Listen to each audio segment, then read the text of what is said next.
I've probably taken kids on literally about 100 field trips with Act One. The students are always like, where are we going next? We either take you to in-person field trips like botanical gardens or museums, or we bring the field trips to you guys in the form of virtual reality. Students love Act One. We've never had, nothing but a smashing success of a field trip. All right, we are calibrated. Are we ready to roll? Are you ready? This is not just any field trip. This is an Act One arts immersion.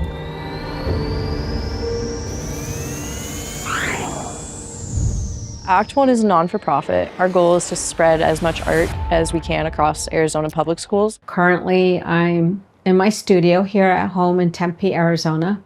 In 2020, we also started our VRS project, which is basically VR field trips where we go to schools that can't afford buses or maybe have special needs kids or kids that maybe just can't handle being outside the classroom and be able to go to places like Chicago, museums like they see the Louvre, basically wherever they want, and be able to experience art and learn and talk to people who have like real world experience about what is art and like how it actually is important to them. We say that our loom is an individual person. It's living and it's breathing. The moment it was put on my head, it felt like I was transported into a new place. Being able to see that without being there, that was a really cool experience, and it just showed like how things are actually happening out there, you know? I think I can say I've ever done anything like this in a classroom setting. I mean, it was like a field trip in the classroom. I'll ask kids, how many of you have been on field trips?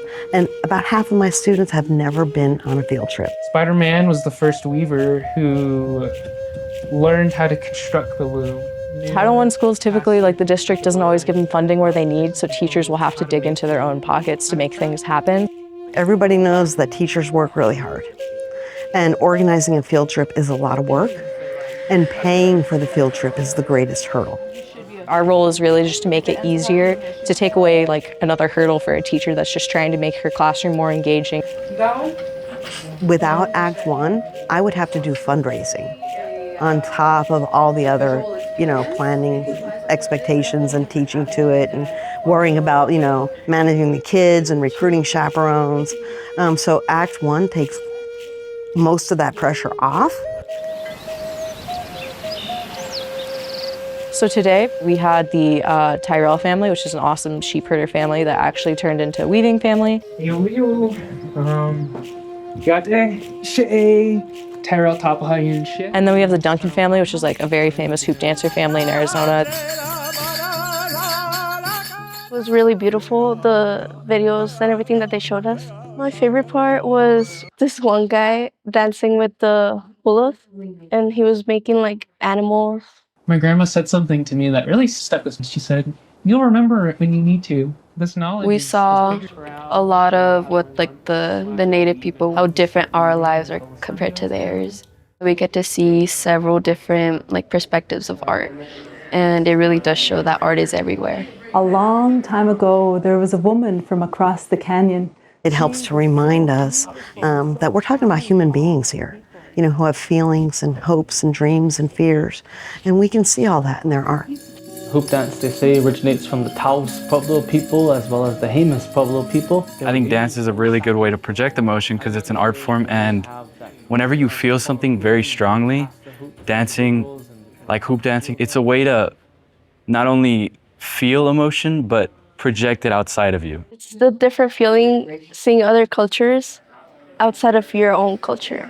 We study those cultures, and also many of my students belong to those cultures. So it's an opportunity to recognize their culture and their history. Yeah, that's awesome. That's a great skill. Like mannerisms and how we go through the world is also tradition. So it's amazing, really, that when we bring kids out of the classroom and have an authentic, engaging experience, they bring that back to the classroom and it reinvigorates them and makes them more enthusiastic learners. Each strand of brilliant color is a record of Tyrell's people and their history. It kind of just makes me think about my family, what they've gone through as well, and how much they've sacrificed for me as a person.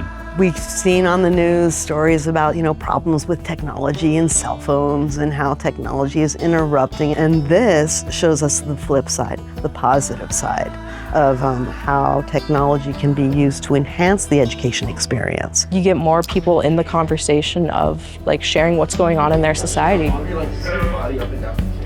It's not very often like Native people or like Hispanic people get the space to like be the center, like the main character of their own art. So this is a chance for them to talk about like what's going on in their society, their culture, and like how it's relevant to them.